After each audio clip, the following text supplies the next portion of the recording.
At SKSA Agricultural Garden, we sell a variety of garden and agricultural supplies and tools both for domestic and commercial use. Whatever your agricultural needs, we've got it. Contact SKSA Agricultural Garden Supplies for all your gardening and agricultural needs. They are located at number 29 Mucurapo Street, San Fernando, and newly opened at lot number 2, Sherwood Park, Canby, Tobago, behind the Performance Auto Building. They are also a distributor and servicing dealer for all still products.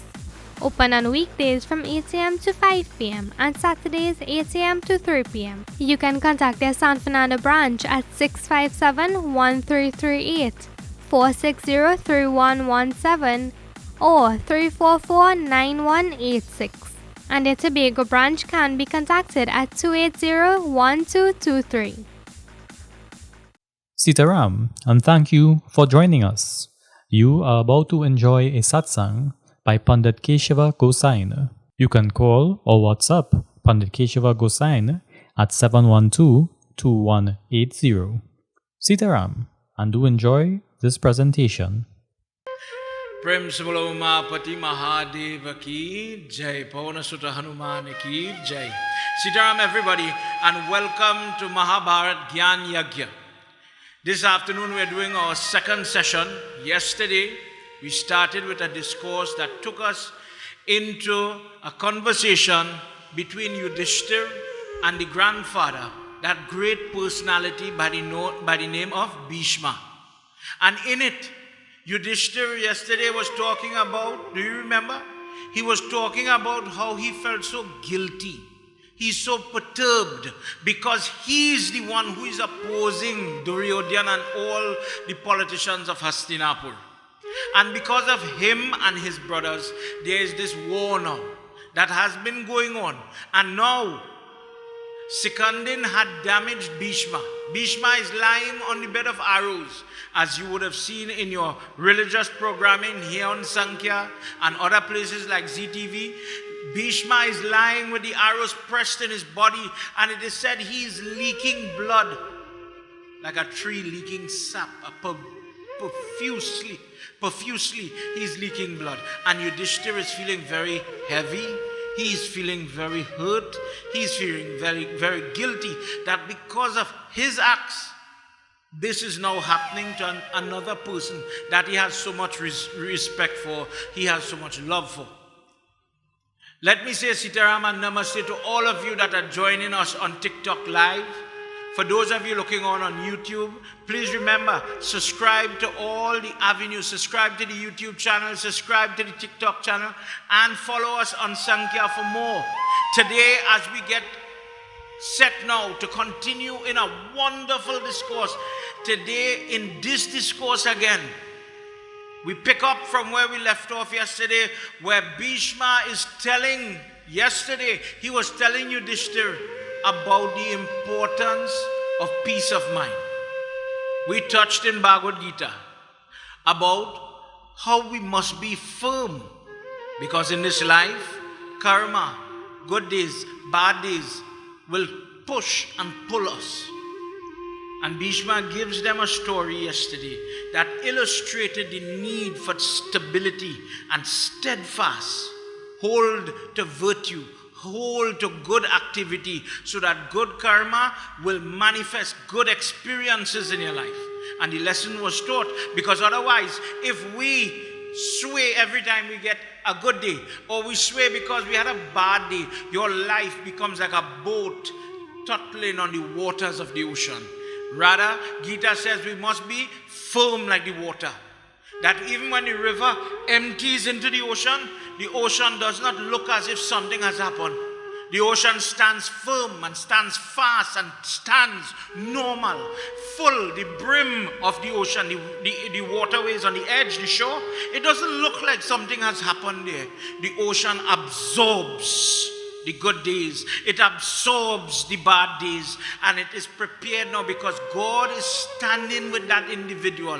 In that way, because of that strength, stability comes. There are many people, as we get set to go, There are many people live a life where they are robbed of their peace of mind on a daily basis. Yesterday we spoke about the example of the traffic, the hectic and the crazy drive on the road. The person who causes the accident that causes another person inconvenience. It does happen.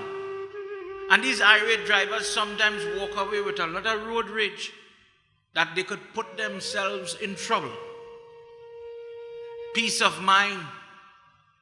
Gita, he says, how can a person be happy? How could they know happiness if they don't have peace of mind? If you don't have that solitude, that solace in your life, the quietness that you could just relax and for 2 seconds be happy within yourself, find pleasure, delight within yourself, within your life, within the children, within the marriage, within the food. Not everything is going to be perfect. Or are you waiting? No, send me a message. Send me a message today if you're watching me on Facebook, if you're following this satsang. Are you one of those people that are waiting for perfection? Do you know somebody like that? As I said yesterday, the house have to go from wood to concrete and then we will be happy. When I get married, then I'll be happy. When I have children, then I'll be happy. When I get the promotion, then I'll be happy. Well, boy, I don't know your experience. Maybe you could send me a message and tell me, but I don't think it works like that. In fact, he says in Gita, that happiness comes and then it goes. It comes and then it goes. And what does he want us to do? Chapter 5, sorry. That person with firm intellect, free from doubt, doesn't rejoice on not obtaining what is pleasant. Rejoice not on obtaining what is not pleasant. So you don't celebrate when you don't get the bad stuff, and does not feel perturbed on meeting with the unpleasant. That person, what they would say is the know of Brahma, fancy way of saying you know God, or the energy in everything, lives eternally in the identity, knowing that I am living in God's creation and God is living in with me. He is within me. He is the controller. That is how you reach to that point. Easy to say. Easy to say. This afternoon, we enter into the Vana Parva, Drupadi Satyabhama Samvad Parva, Sub Parva. Drupadi and Satyabhama are about to have a wonderful discussion. Disclaimer, at the very onset, let me say this. And if anybody comes in after, please let them know. Recently we did Facebook Yagna, online Yagna. And I was punishing the men when we were talking about abuse, psychological, verbal abuse, cultural abuse, physical violence. We spoke about that. And of course, there are homes where women beat men. That does exist. Men don't like to talk about it. But some men do get a lot of licks. And I did say that we would come back to deal with the girls.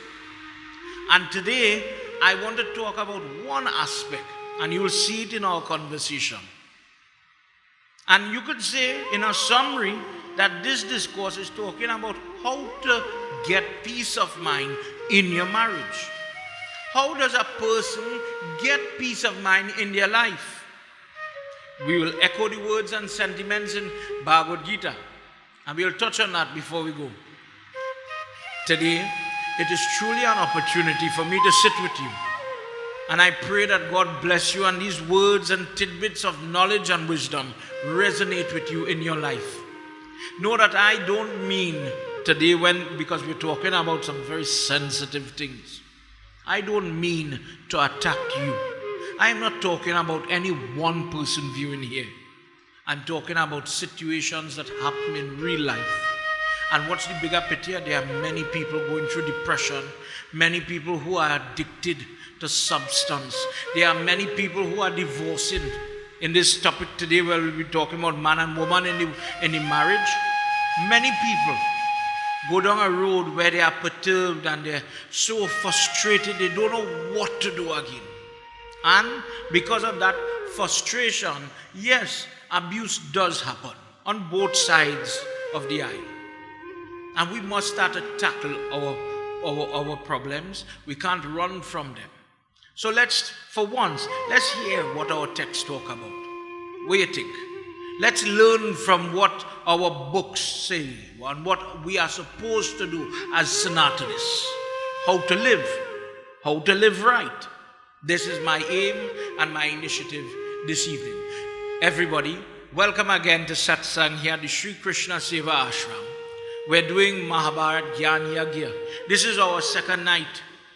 And as we are broadcasting on Sankhya TV, I'm also live on TikTok. We are going to be replayed on the YouTube channel. I encourage everybody to subscribe, support, and to leave your comments. Reach out. If this message resonates with you, I want to hear about it. Everybody, please draw your hands as we get into our satsang this afternoon. As we do mantras, please pray together. As we call on God and we ask for His permission to do His discourse. Om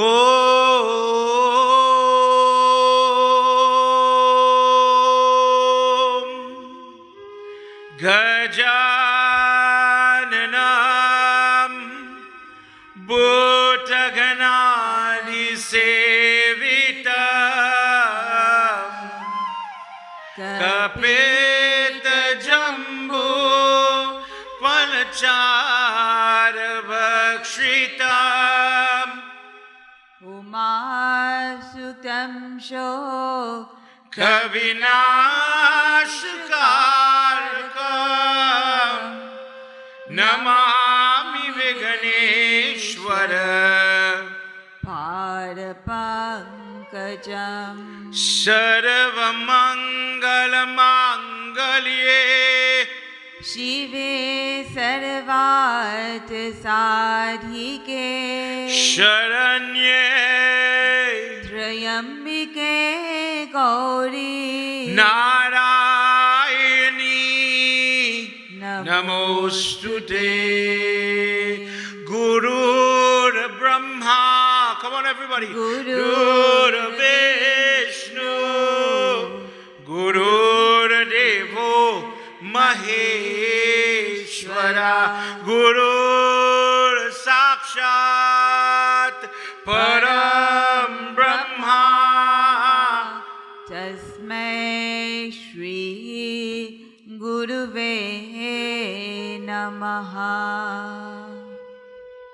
Nagendra Haraya Trilochanaya Bhashmangaragaya Maheshwaraya Nityaya Shuddhaya Digambaraya Tasmai Nakaraya Namah Shivaya Om Namah Shivaya Om Namah Shivaya Om Namah Shivaya Om Mukam Karoti Vachalam Pangum Langhate Gerem Yat Kripa Tamaham Vande Paramanandam. Madhavam The 12th syllable mantra. Om Namo Bhagavate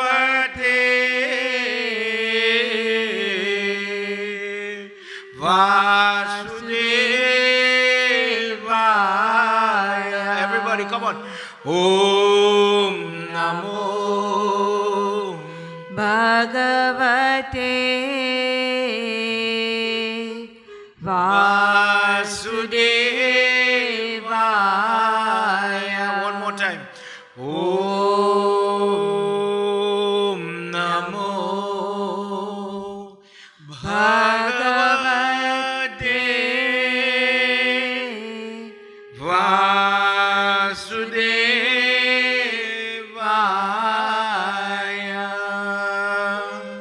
Vrindavan Vihari Lal ki Jai. Before we enter into this, in our society today, if you now came in, Sitaram, welcome to Satsang, here at the Sri Krishna Seva Ashram, where we strive to provide the information. I, myself, Pandit Keshava Gosine, have and continue to provide discourses that will edify you, that will add value to your life. We don't have time to sit here and discuss gossip, recipes, and other things that are null and void in a person's life. When you see the troubles that some people have, when you hear of the difficulties, when you see children dying, families splitting, all kind of different problems, we need to get down to God's word and His guidance for everybody's benefit. And that is my initiative. For this reason, because of our sponsor, Bisessa's Agri Shop from Macarapo Street, San Fernando, Trinidad, we are able to broadcast with the team from Sankhya. In other mediums such as TikTok and YouTube, we are able to broadcast as well, reaching people far and wide. From our home to your home, welcome. In today's world, we are met with a lot of troubles in marriage. And you know what, as a pundit, I want to highlight one thing. We're going to meet with it here in the very beginning of our discourse.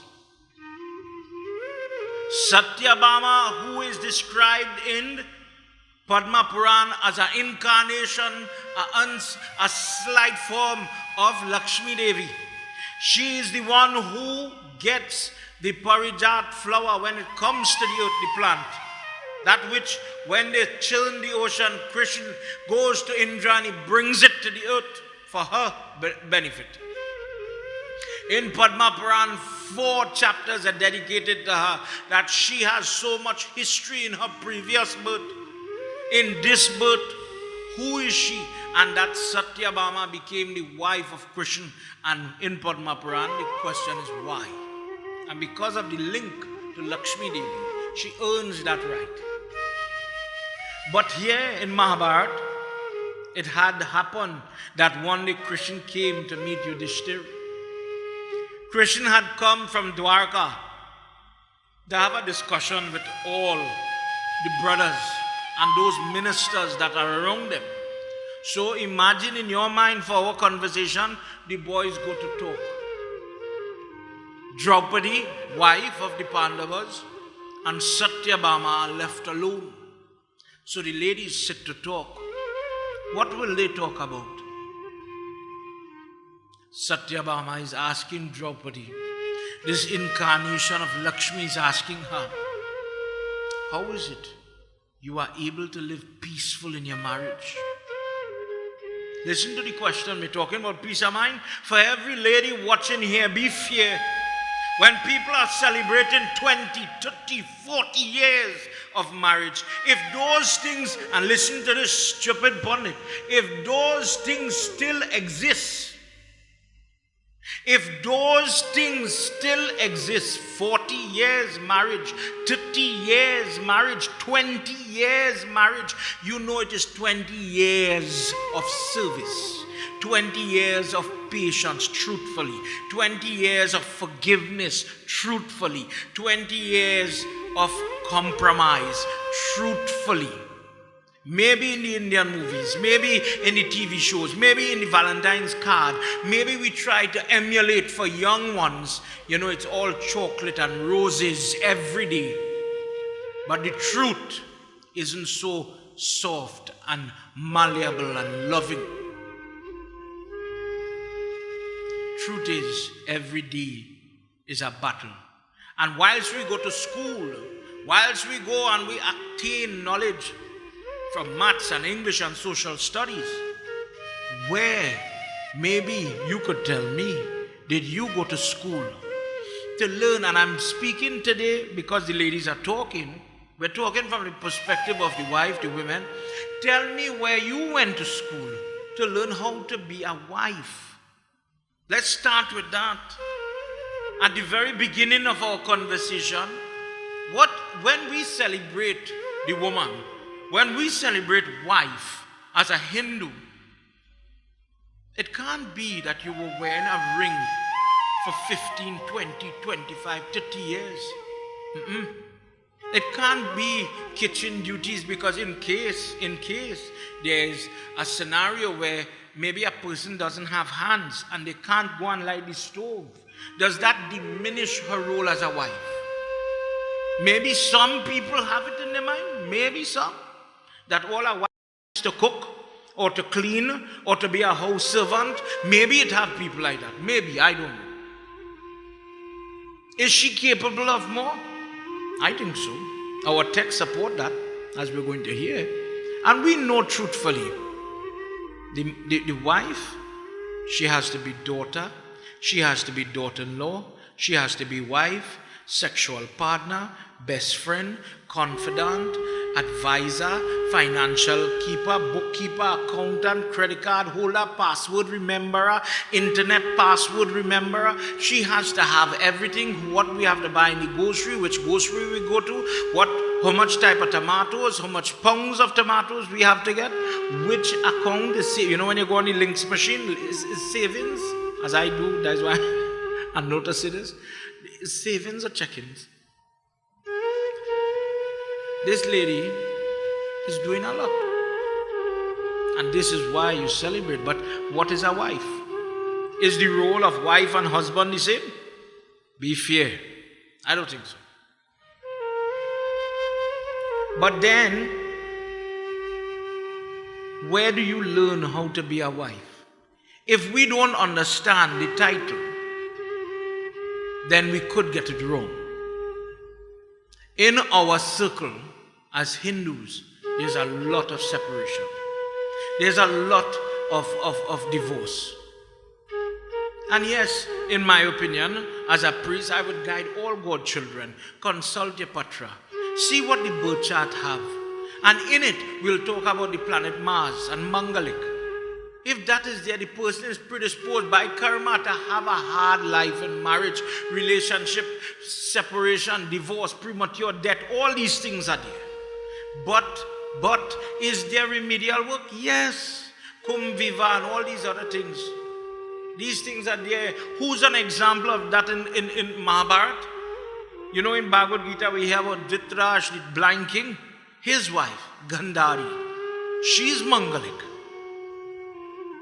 They married her to, I want to say, a goat, I believe, in the wedding ceremony. In the Mangalik thing, there are different ways to chant it. And they got her married to this animal, and the animal died and so on. So it says that in that thinking, that when it happens, when that marriage fails, people get married to kumbh, khalsa, fig tree, different things. But in that example, that is what they did in that region of India. And when that animal died, the Mangalik cut. She and Dhritarashtra lived happily together. They had children, family life, lived long, many anniversaries. Is it able to overcome? Yes. But when you know what you're fighting, you know how to fix it. Let me start there. But what's the problem? I come across many young girls that don't understand the definition of the word wife. I agree, people learn by what they see. So there are some people that learn a wife is a good homemaker, homekeeper. So my mother kept a clean home. My mother cooked the best kalaloo. My mother would iron daddy's shirt. That is a wife. Some people, my wife has to be more than that because we have a business. So my wife has to be, man to man with me. I respect my wife because when I'm changing the oil in the vehicle, my wife could change a spark plug. My wife she knows about these things. We could talk about these things. I could share this information with her. And I respect her for that. All right? Then, there are some people think that a wife is a mother. That I got married to this girl and she brings forward children and that is her role and she's very good at it and she does. Our children, by the grace of God, they come in good, they're healthy, they're happy, they have nutrition and they have good attitude, good manners. Oh Lord, thank you. That wife of mine is doing such a wonderful job. There's another way you could look at a wife. I hope I leave out any. For some of us, our grandmothers used to cut cane, plant rice. Did you think that those women had it easy like what we have today? I was talking to my niece the other day, and she was giving trouble. Oh God, Mom, I want to go and wash. There's so much work to press this button and then go by the next button and press that. Oh God, my finger got strained. In my life, because we did tote water, but arguably from a tank. The little scrubbing on the concrete scrubber. I don't know if you all had those experiences. That was the hardest thing we had to do. And when people like my mother, my grandmother would talk about their experience toting from pipe stand, for my mother and my grandmother would speak about toting at a distance, the water. Then you hear what hardship was, and then and somebody survives that. We celebrate, your strength. Women are not supposed to be looked at as the weaker sex in the animal kingdom. For example, the lioness is the stronger one in the lion kingdom. And you see it truthfully, you see it in our homes. Men rely every day on their wives. But if that wife has a clear understanding of what a wife is, then that home would be a success or it may be in trouble. I agree at the beginning, I would always advise, check your patra. Understand how the two of you, the dynamic will work, if it will work. Understand the strength and the weakness, because there are things that we don't foresee, such as genetic problems in children, health problems in your partner.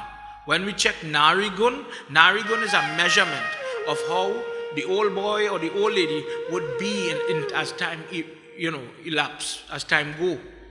Think about it. Haven't you seen in some relationship, the man is strong, the lady is not, or the opposite, the lady is strong, the man is not, or the two of them go good together until such time they go to the next life together, one after the other.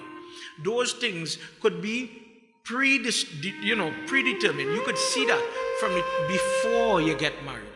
And if you are okay with it, if you get a good score, then you know you're going to be happy. So you start with strengths. I know if I marry here, I'm going to be able to say you're my friend, etc. Then the work starts. The wedding day is not the hard part. Maybe we make it about the dress and the sari and the makeup and all the fuss with the hair. And I, in my own time, and as a pundit in many other weddings, you really don't get to enjoy your wedding too, if you're not careful.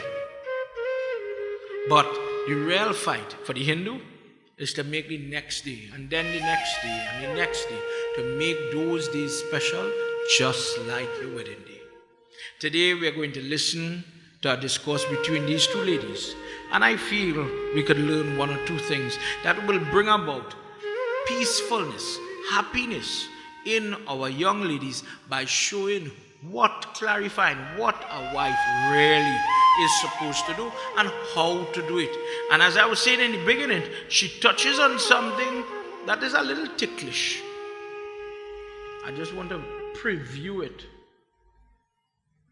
She says, Satyabhama, incarnation of Lakshmi's asking Drupadi, you have husband. How is it that when you want help, you want, support. They are always so obedient, so willing to help you. Your husband is always there. Anything you want, he's there. Oh, what a blessing. It doesn't take fighting, it doesn't take any type of coaxing for him to assist you, Drupadi ji. What is this? Listen to the question. Is this because of some vow you have undertaken, some asceticism, some type of incantation, some drug that you put on your body when just before the monthly cycle, after the monthly cycle, the word here they would use is season?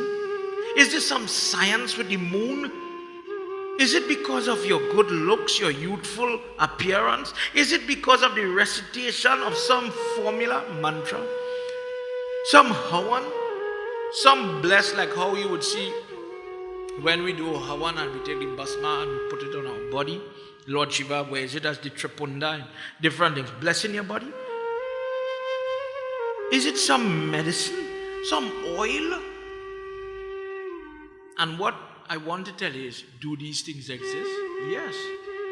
Sometimes, and why I'm harping on this point, the first thing some people say when they have problems, when they discover, there are some people they find women are doing all sorts of obia, jadoo, voodoo, different things to coerce them, to get them to do, men, to get them to do what you want them to do. And this is what Satyabhama is asking. Are you doing some type of magic to coerce them, to twist them, to get them to do what you want? Those type of prayers, Vashikaran mantra.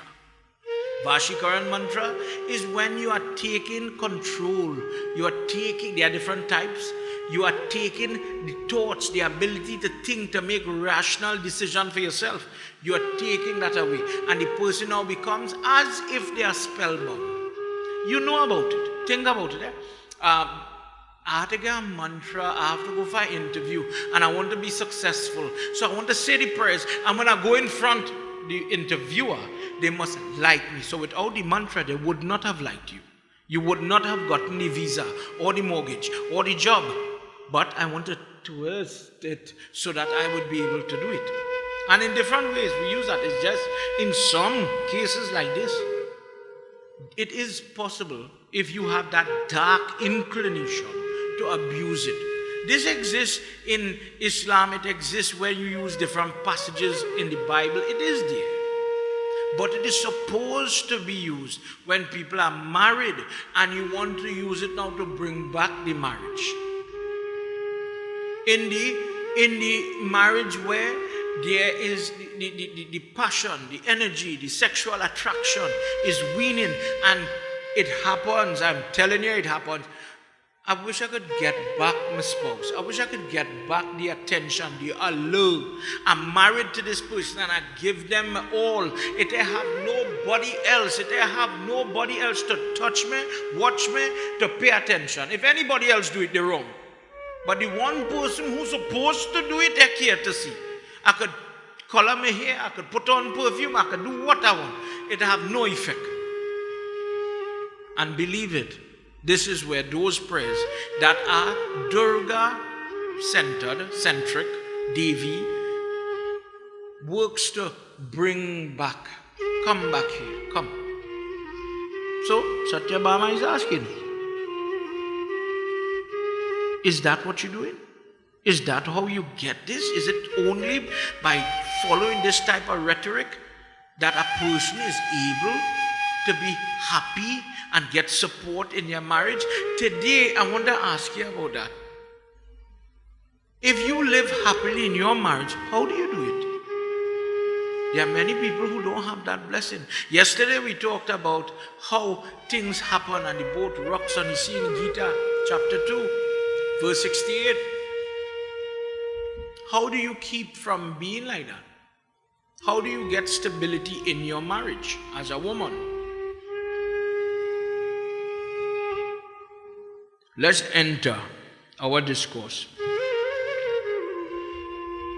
where in this conversation, Satyabhama is asking, O Panchali, O daughter of that king, that ruler of Panchala, how is it that you are able to have your husband work with you, support you?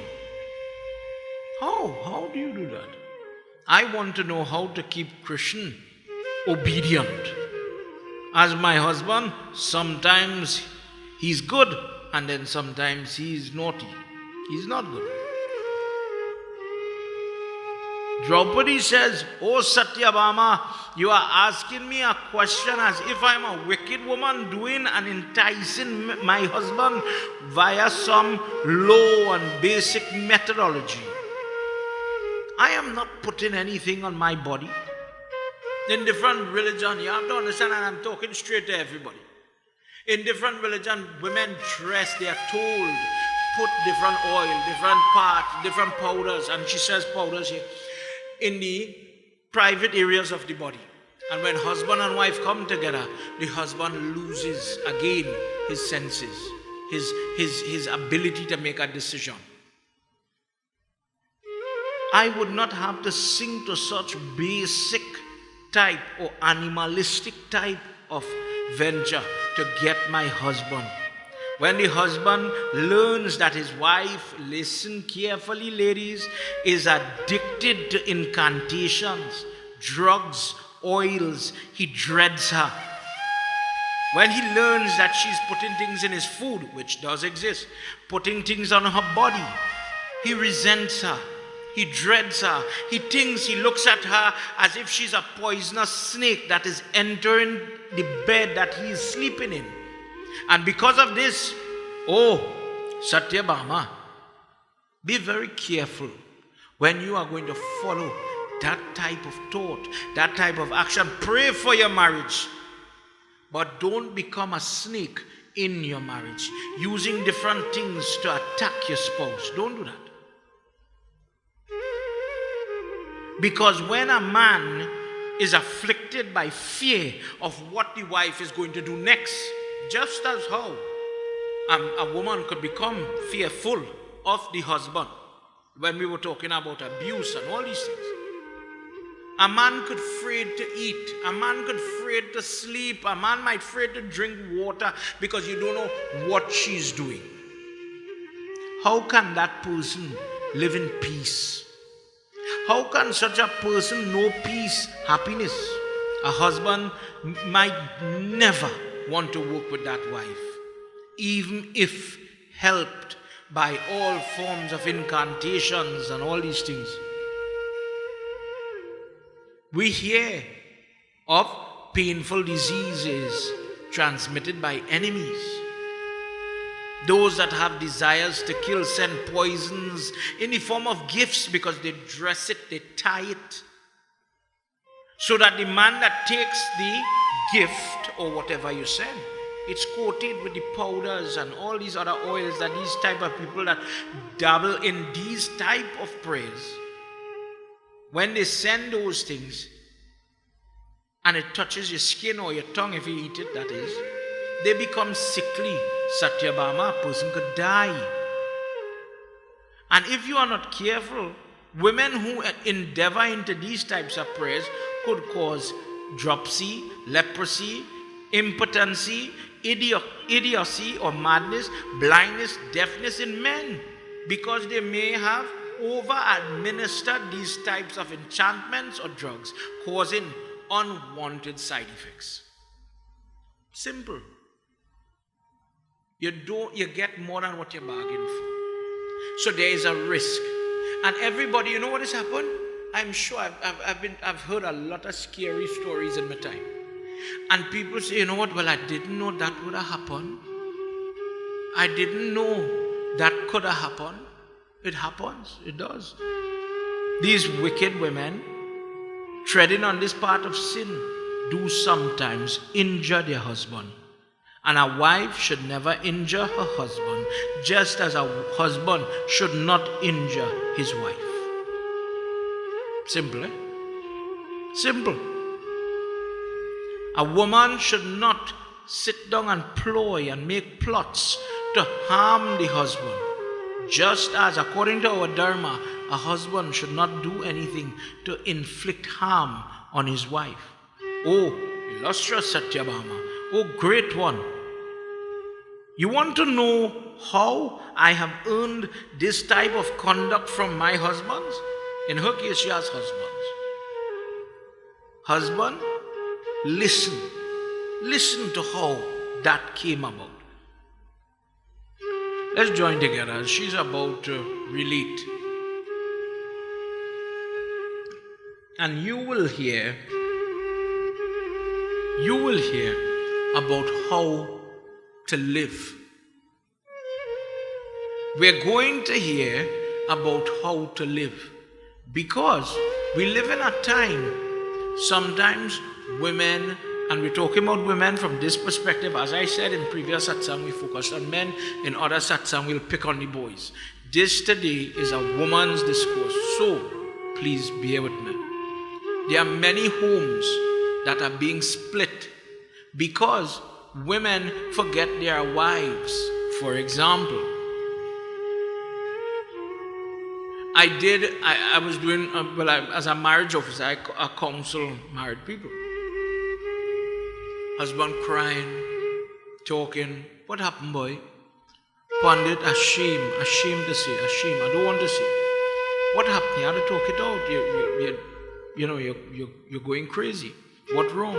What causing this? Pandit, I married a girl and I thought that, we would have sex, we would live as husband and wife. I love my wife. But every time I go to touch my wife, I bad. Don't touch.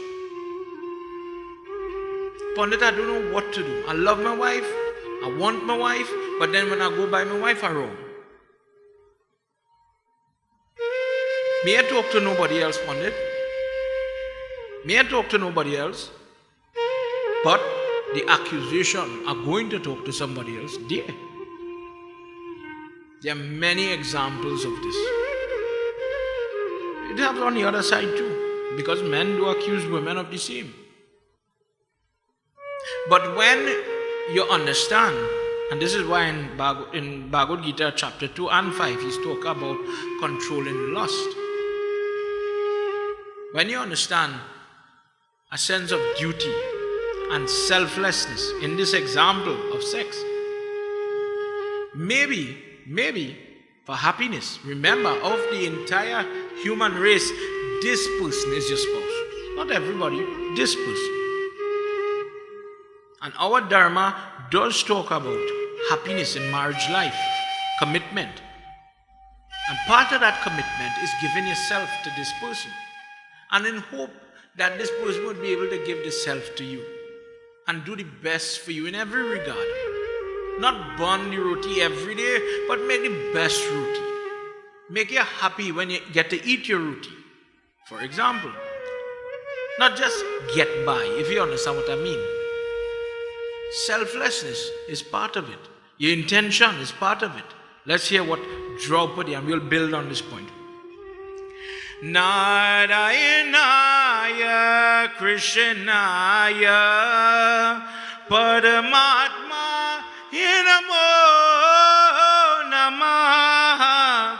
Narayanaya Krishnaya Paramatma Namo Namah. Aham karam vihayam kam krodhau cha sarvana sadharan pandhavan nityam prayato pancharamyaha. Narayanaya Krishnaya Paramatmaya Namo Namah. Narayanaya Krishnaya Paramatmaya Namo Namah. Pranyam Prati hridayam nidhi yatmanamat mamnyate shru suryani ranmana patinam charitam yakshi Narayanaya Krishnaya Paramatmaya Namo Namah. Narayanaya Krishnaya Paramatma Namo Namah. Vrindavan Bihari Lal ki Jai. She says, Satyabhama, you have to abandon vanity. Control your wrath, your ability to give trouble. And do your duty with a certain amount of devotion. Now that does not mean servitude. That does not mean servitude.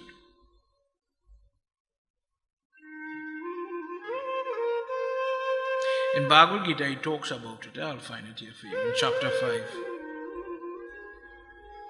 He who acts, offering all actions to God, and shaking off attachment, remains untouched by sin, like a lotus flower, by water.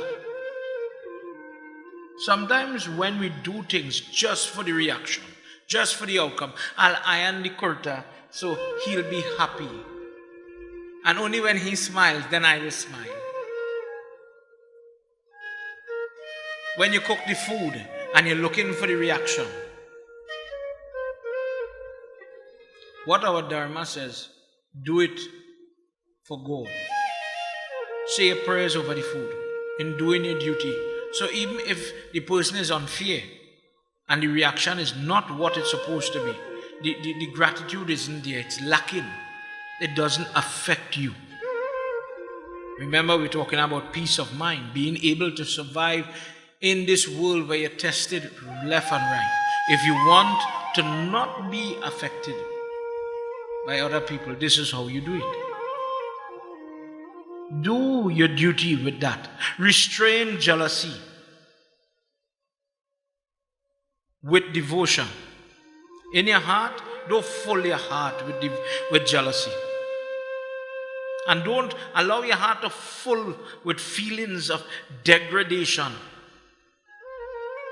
Of the service that I do it with devotion. What does that mean? Jealousy is a major problem in many relationships. Jealousy could plague a man and a woman equally.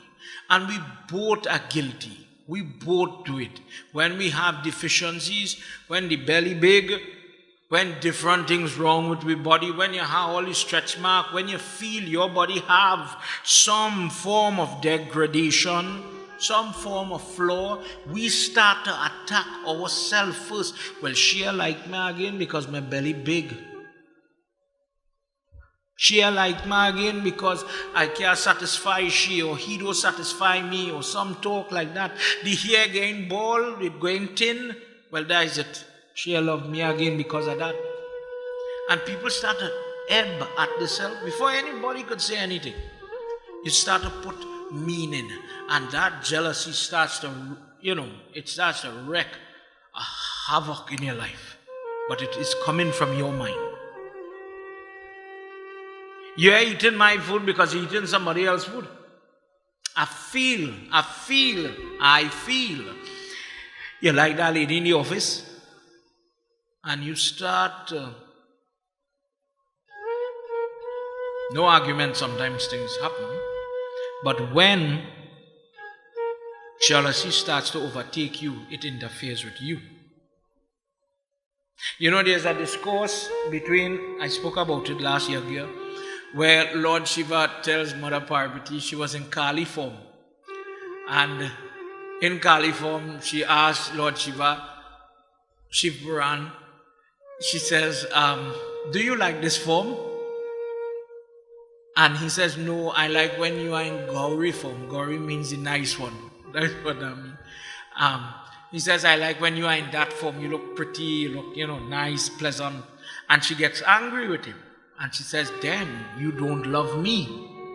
Because you don't understand the female form. And it's a common mistake that many men make. Tell me, send me a message. Tell me if I'm going wrong, anybody. You hear about it in many homes, many marriages. She get fat now, Pandit. That is not the girl I married, Pandit. But she did give you 3 children. Stretch marks, skin get a little dark in places. Her body changed. And Durga Mata says that the body of the female is never stagnant. It is never stable. Whether you check hormones, passage of life, whatever it is. One day the breast here, next day the breast move. That is the woman's body. That is what a woman is. And Durga Mata, go check the discourse, you'll see what I'm saying. She says, Shiva, you don't understand woman if that is what you're looking. If you expect she to look as she did when she was 19, every day of her life, regardless to her role, regardless to her suffrage, regardless, then you don't understand what a female is. As she's growing, she's changing, she's evolving, and that is natural. And if you love her, you have to love her in all her colors, shades, stretch marks, different textures, different elasticity, the color, the hair, everything. Don't allow that feeling of degradation to interfere with your job in your marriage. Of course, again, men have their job too. But we're focusing on this conversation today.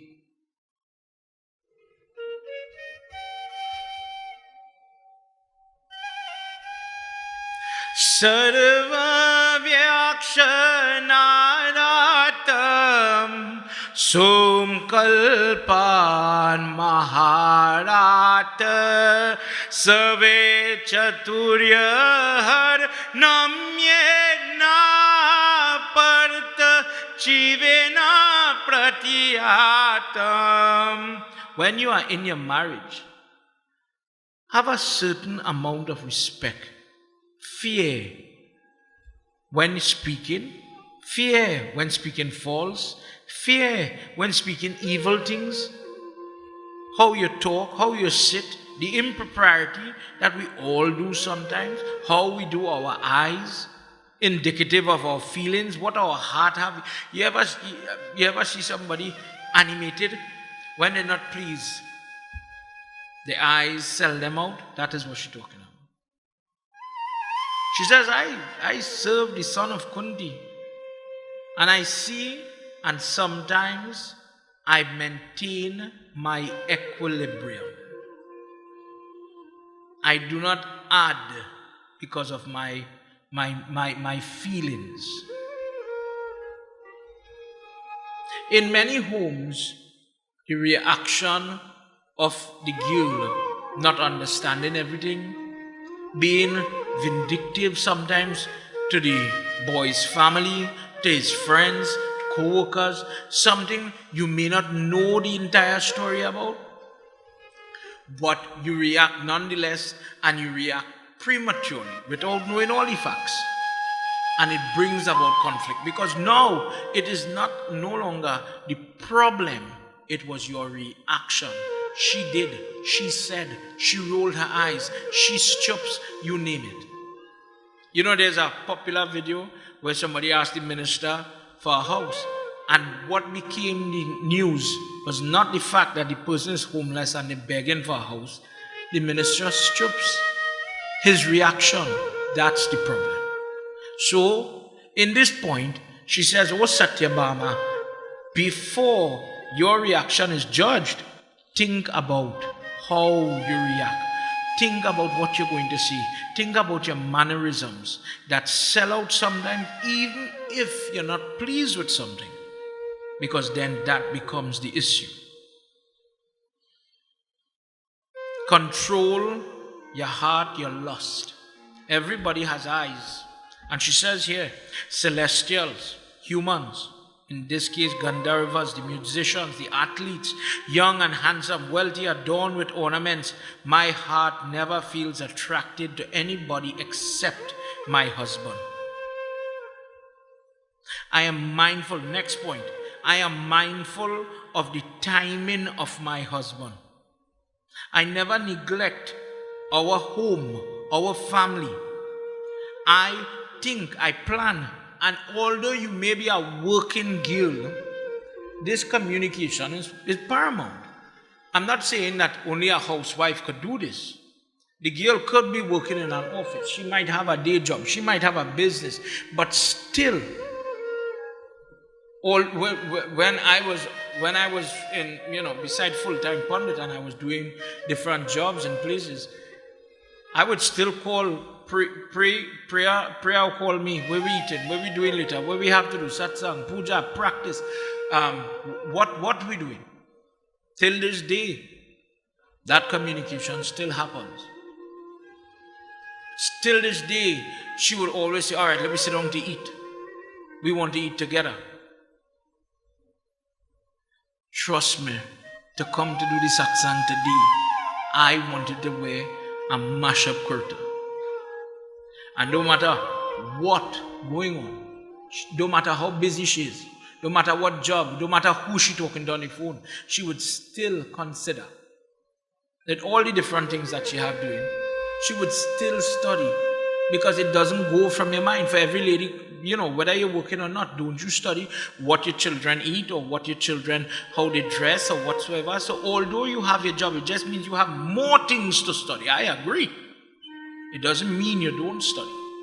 She says, I plan when I go for bath, when I go to eat, when I'll sleep, I wait for them. I wait for my husband to come home, and then when I know they have eaten, when I know, well, again, she's saying plural, but you know what I mean, one husband, right? I make sure that everything is in place. And that support is both ways, obviously, I'm saying it again. Whether returning from journey, from shopping, from the town, going to the forest, going to the fields, returning from wherever, getting up hastily when we run late, I always make time to greet my husband. Many people don't do that. When we get angry, your mother so and so, we know the words. We know the language. We know those words. Very good. But do you get up and say, Sitaram, I bow to the God in you? Do you say, hey, morning, evening, Sitaram, I walk through the door, I reach home? In this day and age, many couples fight because you did not tell me you was home. I didn't know you was home. You're coming from work. You'd have traffic. You'd have an accident on the road. But you didn't communicate with me. Maybe in a different way. This long time way of the fields is not expressing the need for communication. If it is a simple voice note or a text, hon, I reach home. Where you feeling to eat later? Where you want to eat? Or pick up something. I'm not feeling to cook today. But the communication is there. She says, Satyabhama, no matter how busy we are, I still oversee. In her case, she has servants and the palace people. I always keep the home and our household stuff safe, clean. Food is always there. We always make sure everything is well ordered and clean. I know what he would like to eat, and that is there. So, the effort, if you want to say the word, the effort. You're working, yes, but we all have off time. What do you choose to do with your off time? So, for example, yesterday, after I was reading Yagna, experimenting, personal hobby now, experimenting with different type of, how you call it, hot oil, different recipe to put in food and things. So you don't have to deal with the vinegar and all that. And I was practicing making some with masala, Indian hot oil, and I know Mommy Baba likes it. So I did it, I made it, and I put it for she. What do you do? I remember when I was small, my grandmother knew my grandfather was anything she make. I could safely say my grandfather, my nana, he was in love with my nanny because she could cook so good. Anything, when we were smaller, we were growing up, everything that she was cooking, he would be there in that kitchen with her, washing ways, supporting, cut up this, cut up that, like a team, truthfully. That was what we grew up seeing. And she used to make kochila and she would make different things and put it for him, although she had job to do. In this way, in this just a little example, I am asking, whether you get help or not, it still takes communication, it still takes planning, it still takes from you. If you have to run to the grocery to pick up the type of soap your house like, or the particular brand of bread or whatever it be, the working girl still has a lot on her plate. Not only the house to study, but now you have all these things to study. And by doing it, what you do is you add to the comfort of your house and you gain respect because of it, in all fairness.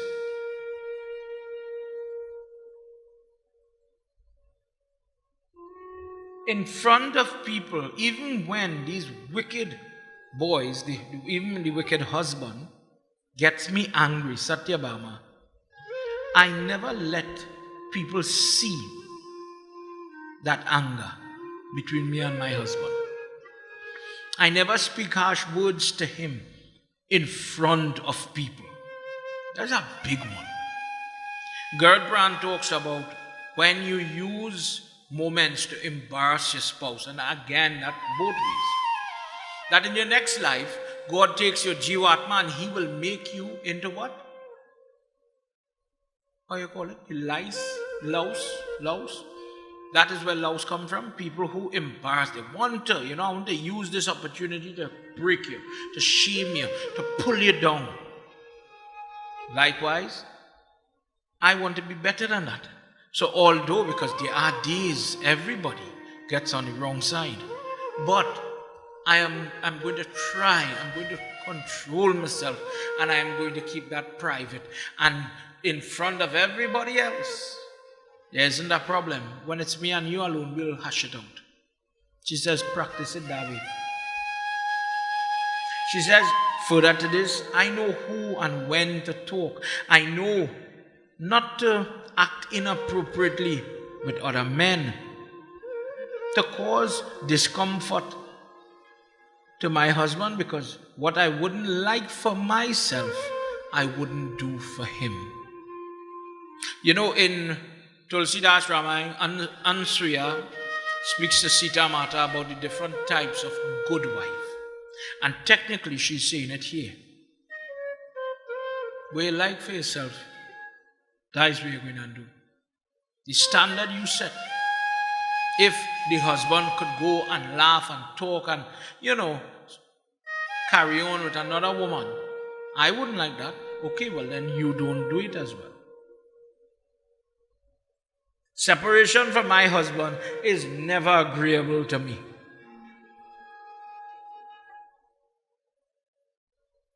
And we try not to do that.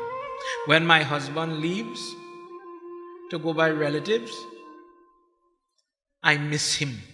In Shikis, them. I miss him. And I don't celebrate. I don't overdress and over perfume and flowers. I can't, because he's not there. What my husband, when he's there, life is there. Then I have a reason to support. Now, just to put a pin in that, whilst this is saying that, to add to it, in today's world, I encourage, yes, you're in a marriage and you do what you have to do, and you do, hygiene and perfume and all that is good. And just to be clear, you have to remember as a woman to do these things for yourself first, not only for another person. It's nice when your husband could give you a compliment. It's nice when somebody could give you a, hey, you look good today, in a very, genuine way, in a loving way, not disrespectful. But the first person, especially our ladies, I'm talking, young girls, please, the first person we have to please is yourself. I look nice. I smell nice. Happy with my hair. My clothes fit, good. I lost that extra weight. Or I put on the extra weight. I look healthy, as they say. Because both ways. Too fat, too thin could be trouble. I feel good about myself. I went to work, I saved my money, I was able to buy the shoes I wanted or whatsoever. I'm happy with myself. Nothing wrong with that.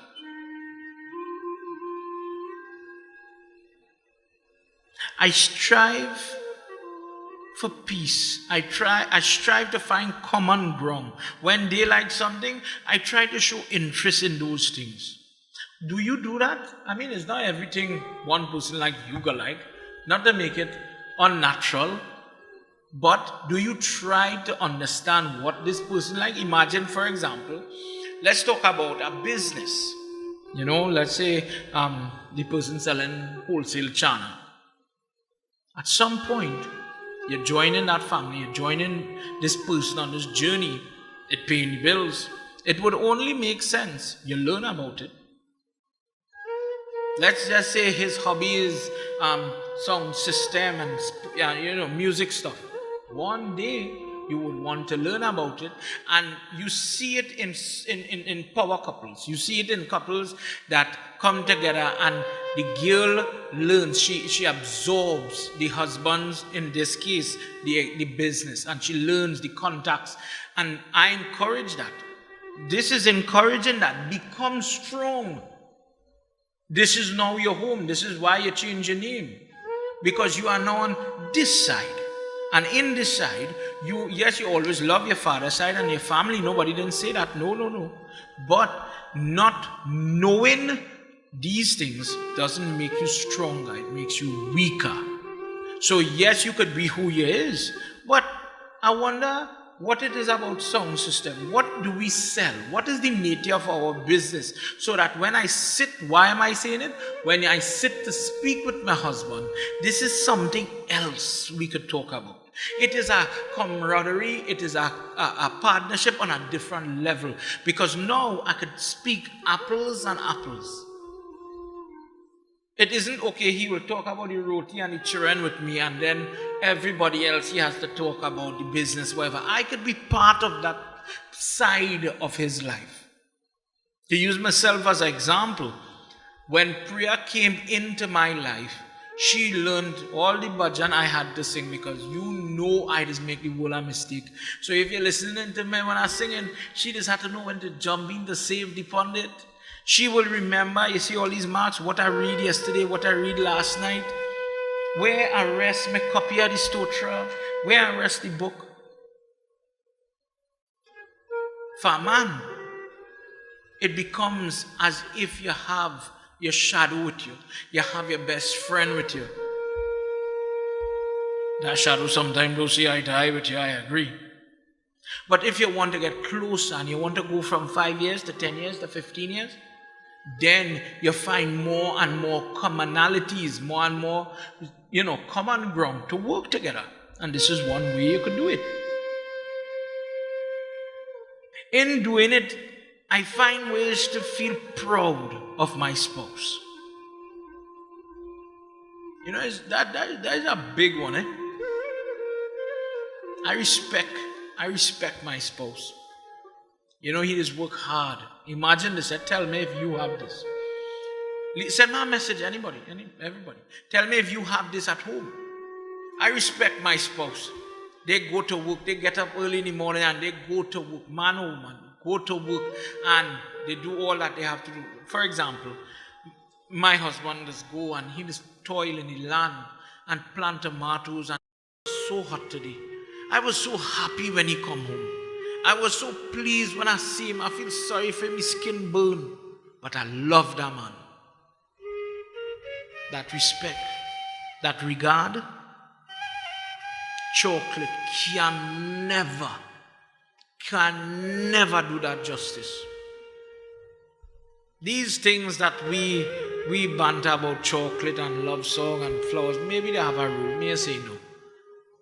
But remember, that is just commercial plaster. That is when you cannot talk or show your love and you're dependent on something else now to transmit the message.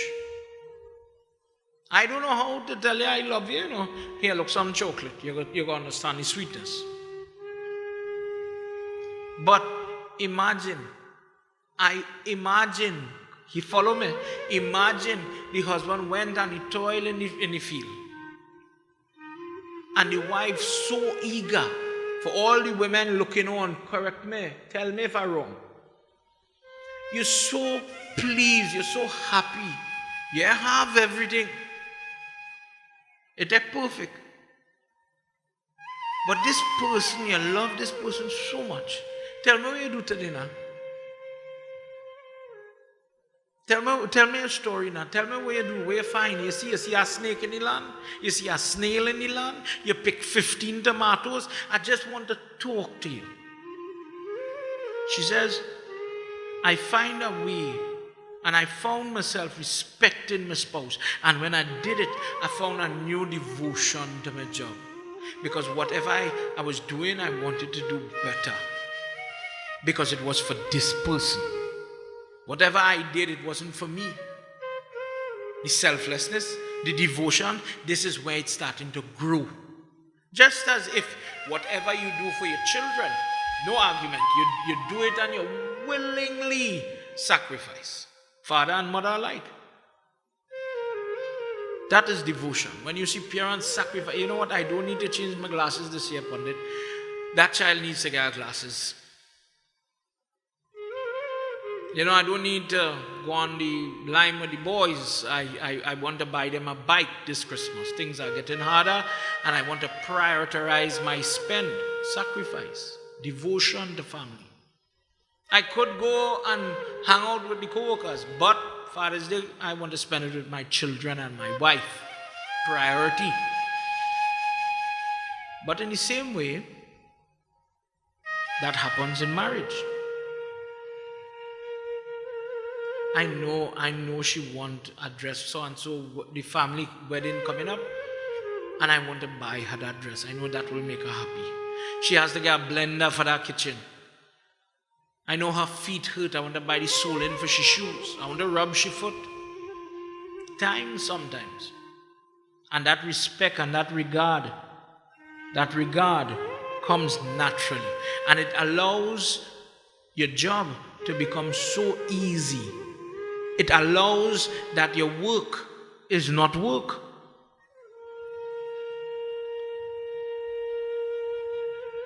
I always perform my duty for my in-laws, knowing this is where he came from, knowing that this is where he started.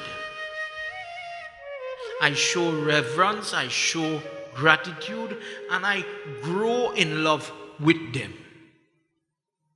I do not strive on separatist type behavior. And when you add, oh Satyabhama, you add to this loving relationship, the husband sees it. Oh Satyabhama, remember today you're the daughter-in-law, tomorrow you will be the mother with a son. And you wouldn't want the girl, the daughter-in-law, to come and try to rip you apart. Why do it now? With regard to charity, puja, tarpan, pitra worship, cooking food, sharing for guests, reverence, seva, showing regard, whether it is in the day or the night, I stand next to him and we do all worship together. Straightforward. If in today's world we have different religion, and whilst yes, there are some people that do make it work, There are, in Hinduism, let's keep it within our circle, in Hinduism there are some people who are more active and people who are less active. So there's a difference in understanding there. But the family that pray together, stay together 10 to 1.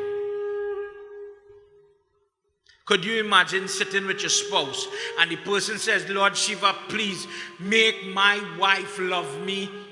Lord Shiva, please, I wish my wife would want to touch me. Lord Shiva, please let my husband want to have sex with me. When that type of truth start to hit you, would the problem continue? Lord, I fed up be the bad parent. My spouse does not stand up to correct these children. He is so busy trying to befriend that I am the only bad one. Dear Lord, please help me. 2 doors are that, and the problem solved. It is another way to communicate. Via the avenue of God, the person hears what is in the other person's mind.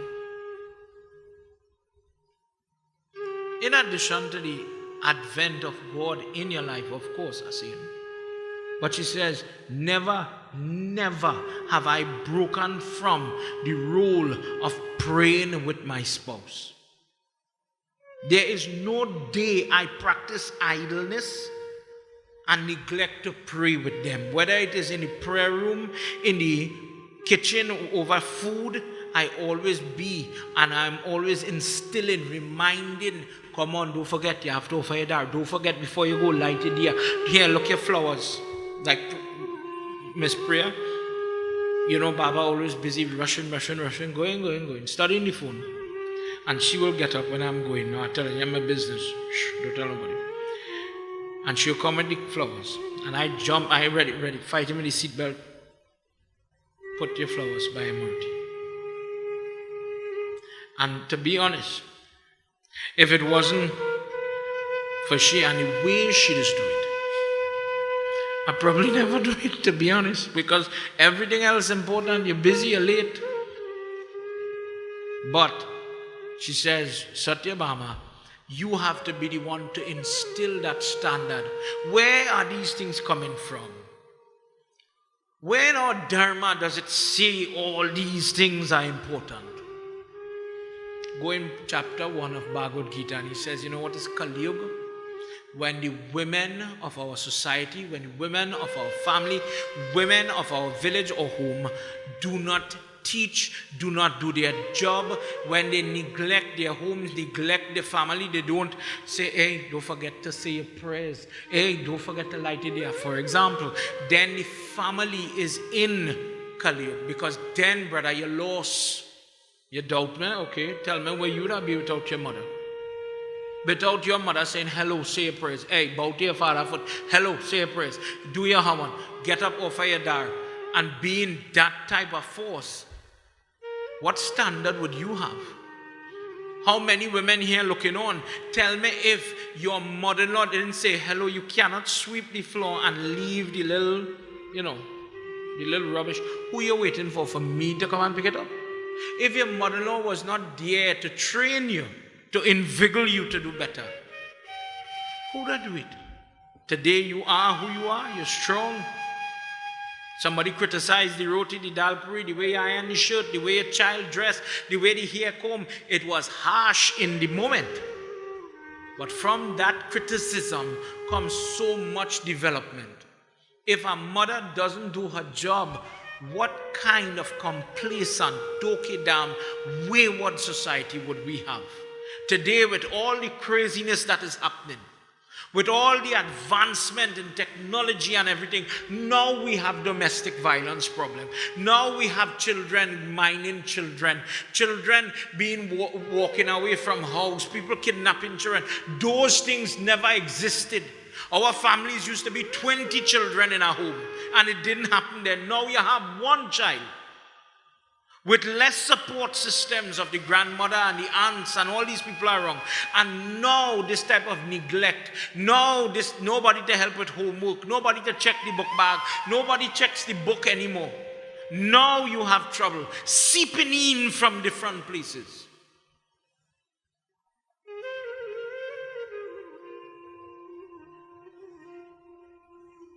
She says, I serve from a truthful standpoint.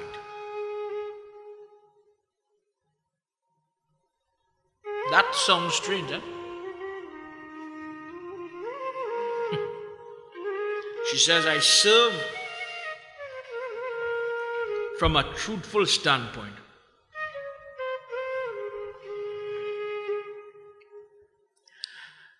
When you look at your spouse as a poisonous snake, where you cannot trust the person, how will you love the person? When you cannot trust the person's opinion, when you cannot trust the person to tell you the truth, when you cannot depend on the person to be honest, to tell you, you find her looking fat in the skirt, you find her looking stupid in this haircut.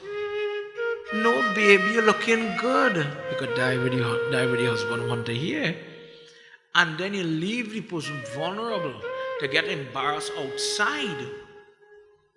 But you didn't tell me the truth. For example, simple example.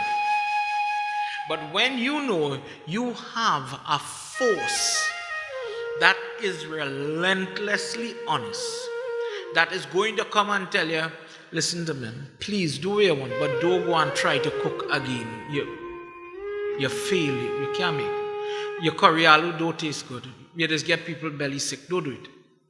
You make for that color, you're a little too dark. Don't wear certain things. It don't suit you. She says, I serve truthfully, and they know that. They know where I stand. If you ask me my opinion, I tell you the truth.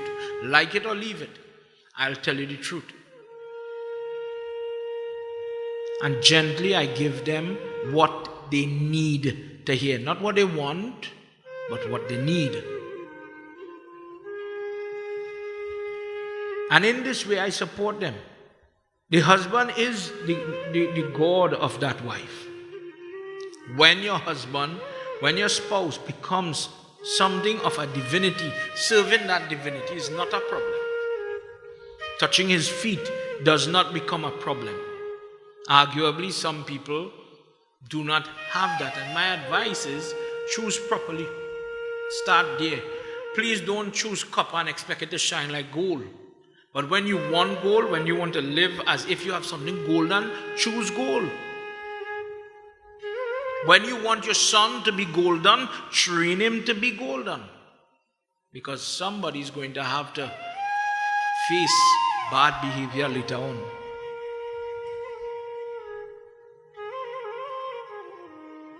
I am always a refuge in the life of my husband. My husband runs to me. He comes to tell me his story, his crazy ideas, his plans. And if I have to shoot down his ideas, that's fine, that's my rule. I support him in that way. I don't leave him to make a mistake. There are some men have the world of ideas, and the wife would never correct them or stop them, but see them do it and fail. Laugh at them even. I always guide my husband. I never speak ill of my mother-in-law because it would hurt him. I speak the truth. There's a difference. I speak the truth. My husband is obedient to me. My husband is loving to me because I humbly, diligently, am very focused in my marriage. And because of that, I have proved myself to be a worthy spouse. And because of that now, I was blessed. Because I prayed for my marriage. I prayed all the while to get married. In my marriage, I continue to pray. Because Satyabhama, there isn't a day we are not tested. Bear in mind, this is the woman who was nearly raped because of she husband. Let me just clarify this. This woman husband bet she in a gambling match, and her next man stripped the sari off she body, and she was on she monthly cycle. She was not in the room. I will put this in context. She was in another room. In those days when a woman, because of germs, was in that season, in that monthly period, they would stay one side. They dragged her from where she was because of the action of her husband, and they start to pull the sari off she body. She says, because of my diligence, my humility, because of how I conduct myself and my God's blessings. Because remember, she's called Krishna because she prays to Krishna so much. So good. That she got the type of husband that saw what she's given and they gave it back. Or they strive to give it back. Every day, I get up and I do my best. I try my best to improve. I try my best to better. I try my best to forgive. Because she had to forgive too. A lot to forgive. Formally, when you distil, Satyabhama, you don't understand, When this man decides it is time to do charity and prayers, 4,000 Brahman wants to come. He wants to feed everybody. And that's all he does. Sitting on the throne, he announced, we are going to feed everybody. It is me, Satyabhama.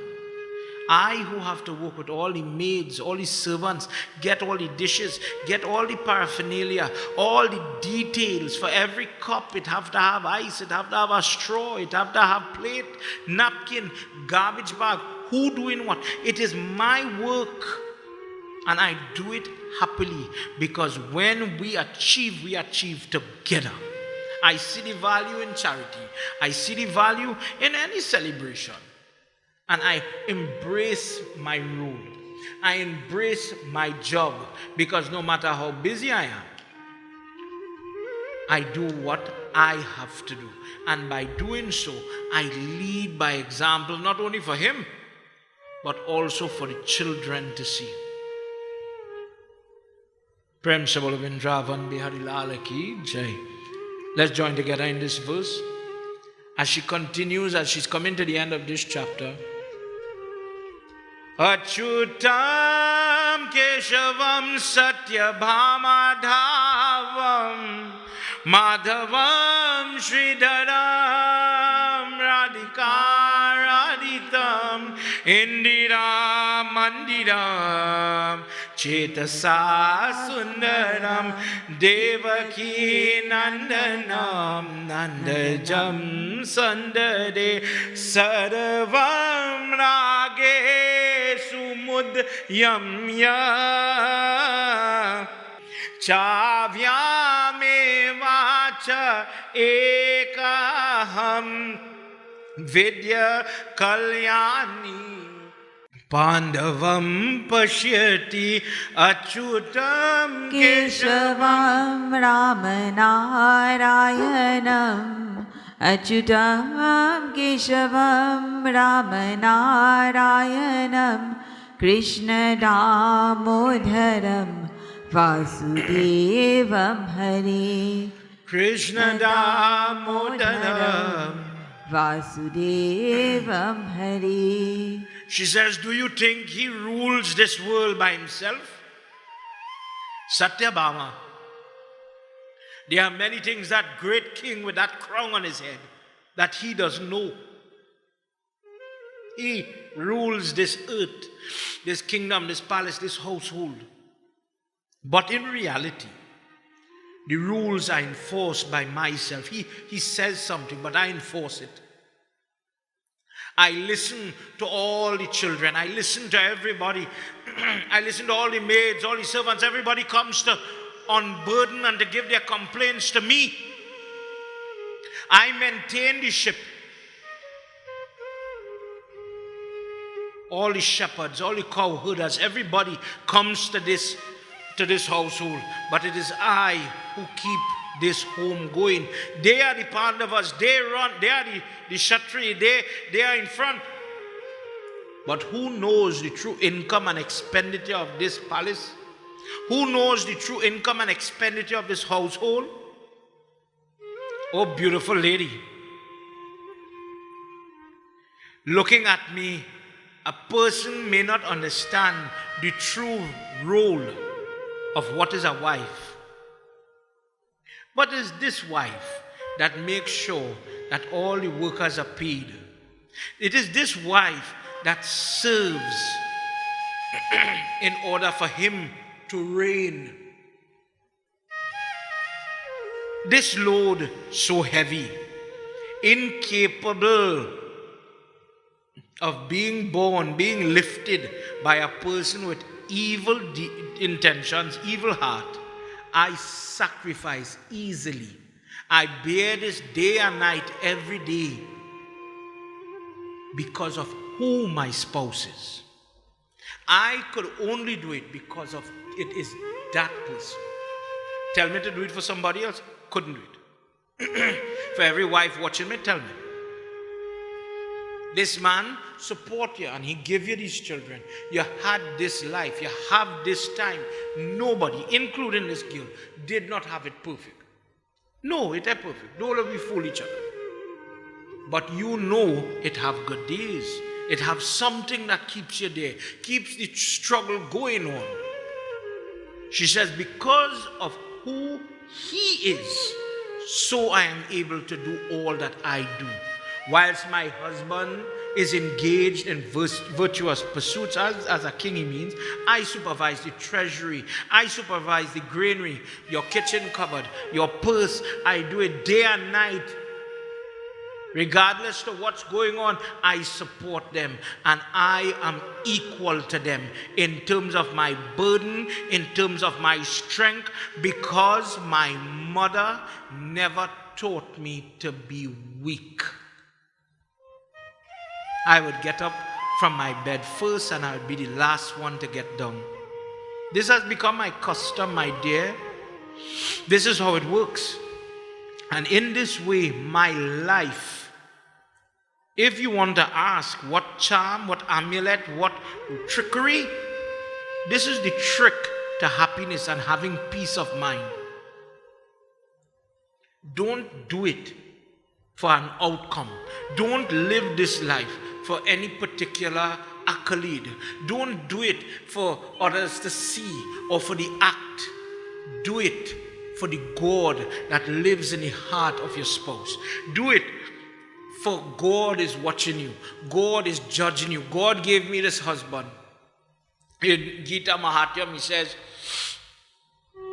Parad Karma makes you a wife, makes you a sister, makes you a daughter, and one day he will judge you and he'll say, I gave you a husband. What did you do? I gave you 3 children. What did you do? You know what, God? I did the best. As she's saying here, you gave me this responsibility. And regardless to if he gambled me away, if he was unfair to me, yesterday discourse, not because somebody hurt you, it means do them back. Because the truth, devotees, we come alone and we have to go alone. Remember that. I am not saying be foolish. But remember, regardless to what, we are judged on what we do. She says, Satyabhama, this is the ability. This is the ability of a woman. And this strength is there. Nobody could take that from her. Amulet, mantras might stop being jagawit. What will happen if you stop saying the prayers, Pandit? Then the spell will break. When the obia and all the jadoo and all with the burying cemetery and all these things you see now, when it stopped, what will happen then? But if you live right and you live for the Lord and you don't do it for accolade and you don't do it for people to see, because one day the act will have to stop.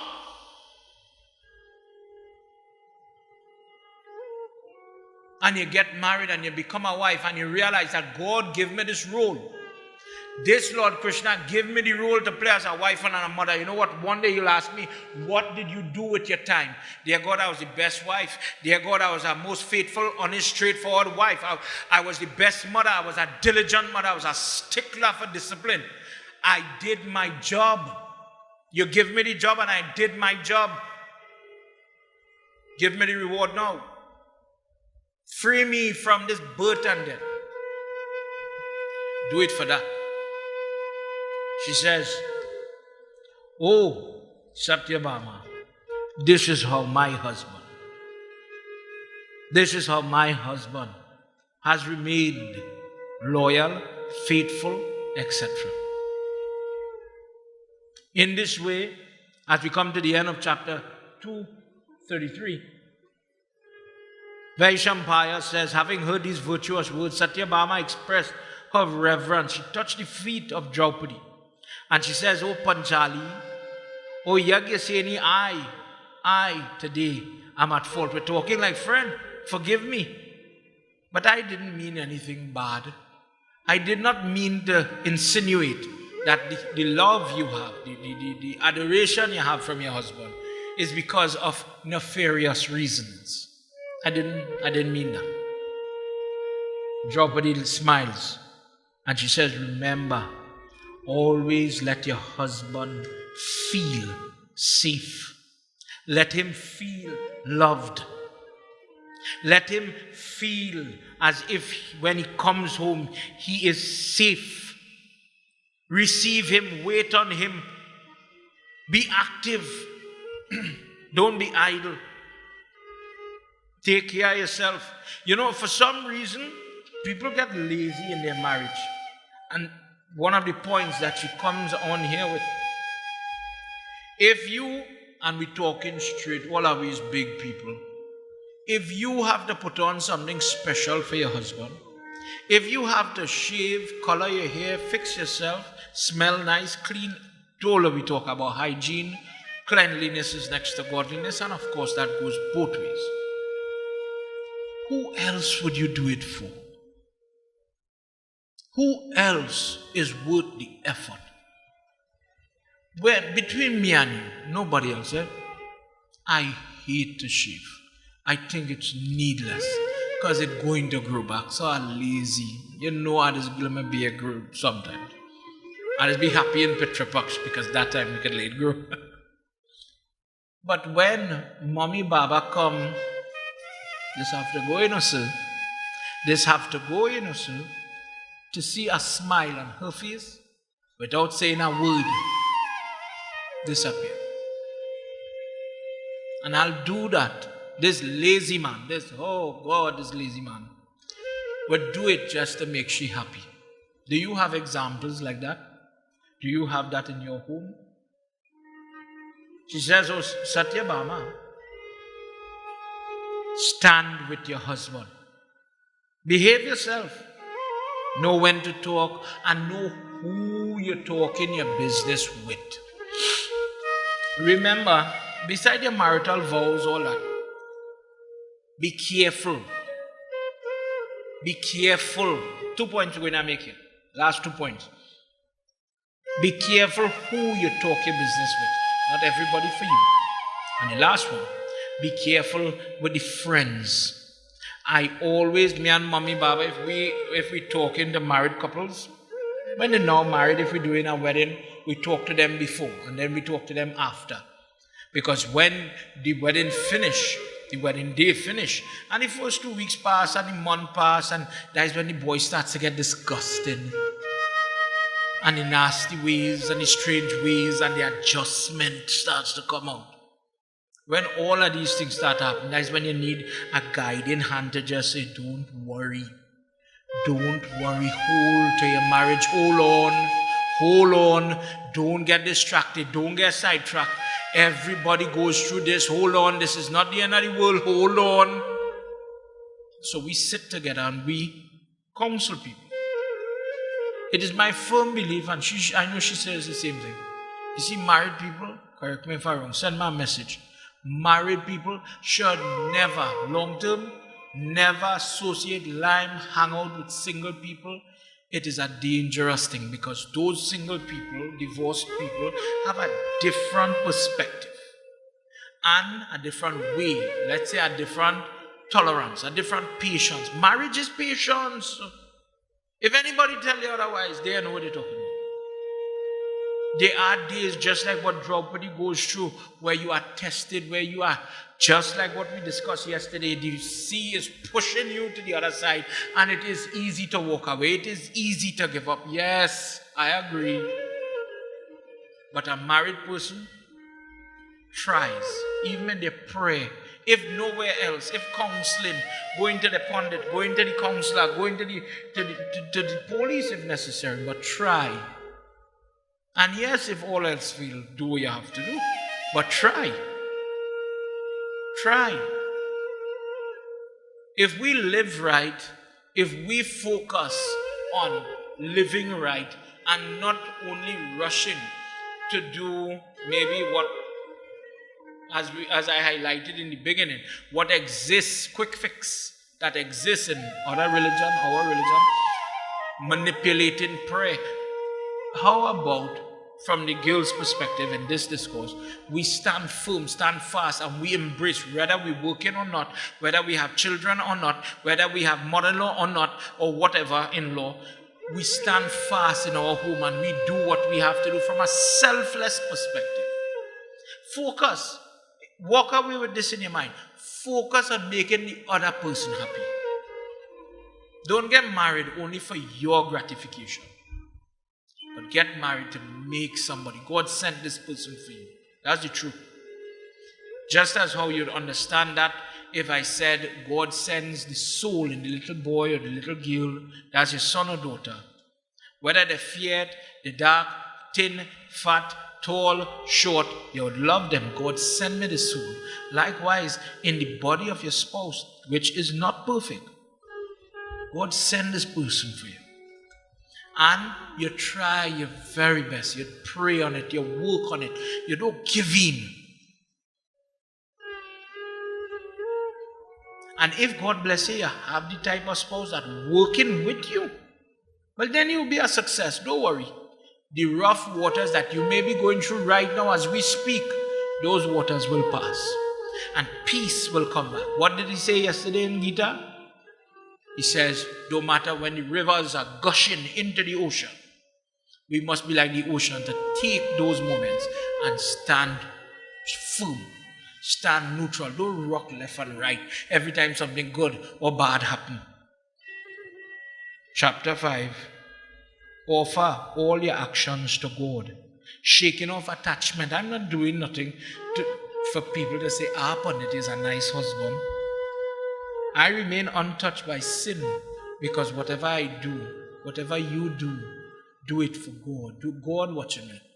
Let me cook this roti nice. God watching me.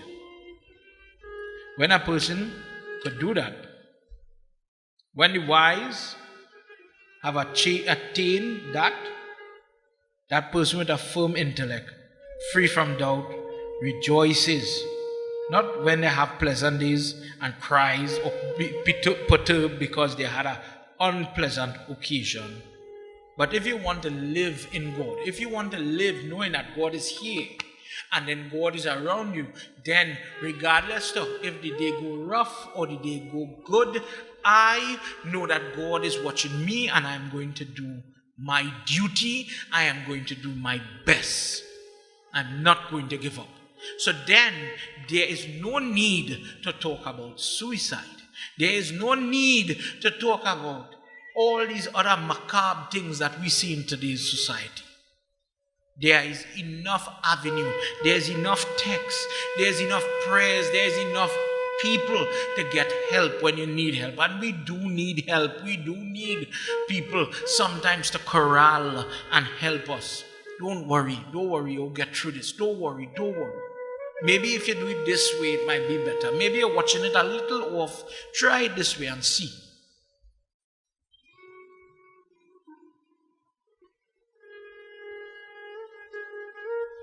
Today, as we conclude, He alone, chapter 5, verse 23. He alone who is able to withstand in this life before casting off this body the urges of lust and anger, that is a yogi. The person is happy. Arjun, that person is happy. That person who is happy within the self within, enjoys within himself the delights of the soul. And so, the inner light, let's call it Brahma, let's call it God, that person knows peace. By going through good action, the sins that whatever they have, they purge out those sins. All the doubts get dispelled. Knowledge comes. And that person lives right. They think about the heart and mind of other people. With God established inside of you, all your actions are guided because of your devotion to God, because God is there. You don't give up. And that person attains that Brahman. What is the point of attaining the Brahman? I want to be at peace. What we say when somebody dies? Go to peace, rest in peace. We want peace. You could get peace in this life. You could have peace of mind now, is how you live, how you fix yourself. The wise person free themselves from lust and anger and control their mind.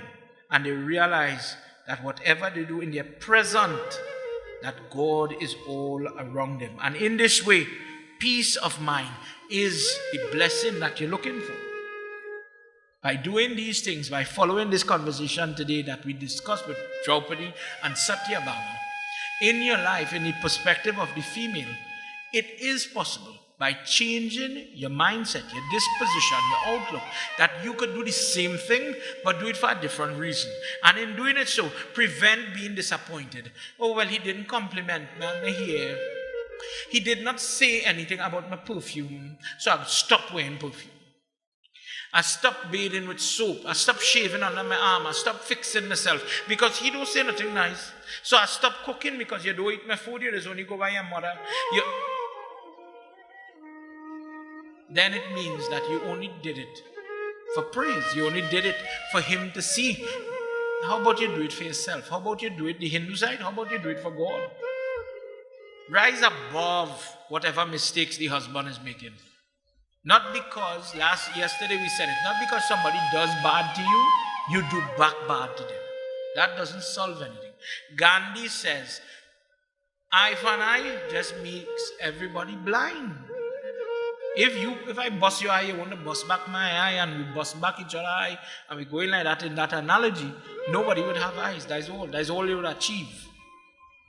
The truth is, somebody wants to go low, we go high, according to Barack Obama.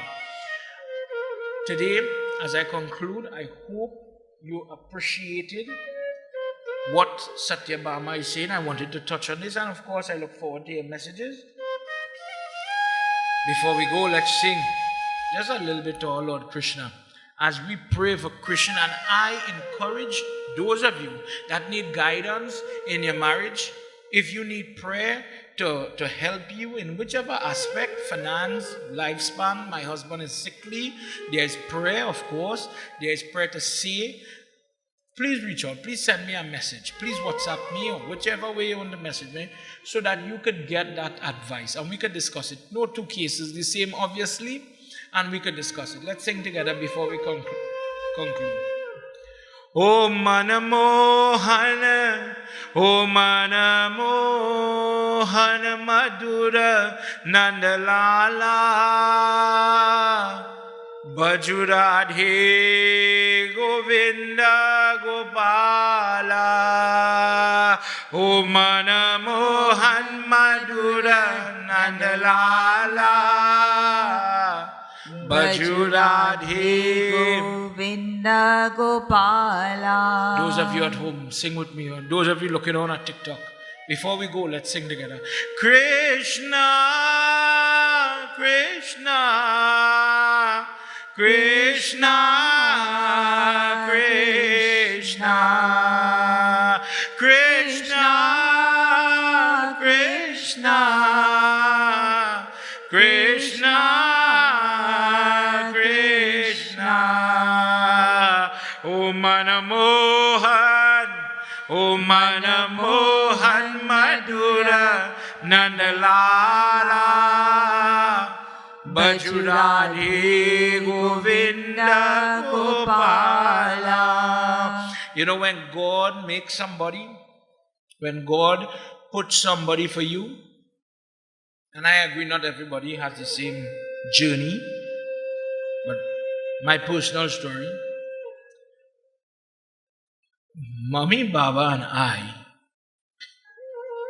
when I went Williamsville Junior Second, I didn't know she was 2 rows in the line. She was right there. But I never see she. Then when I left Junior Sec, and I was Pandit doing prayers in Hindustan temple, she's related to the whole village. Never see she. I went to read Jag in their village. Never see she.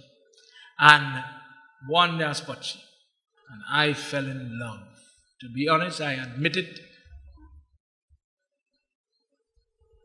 My best friend takes care of me till this day.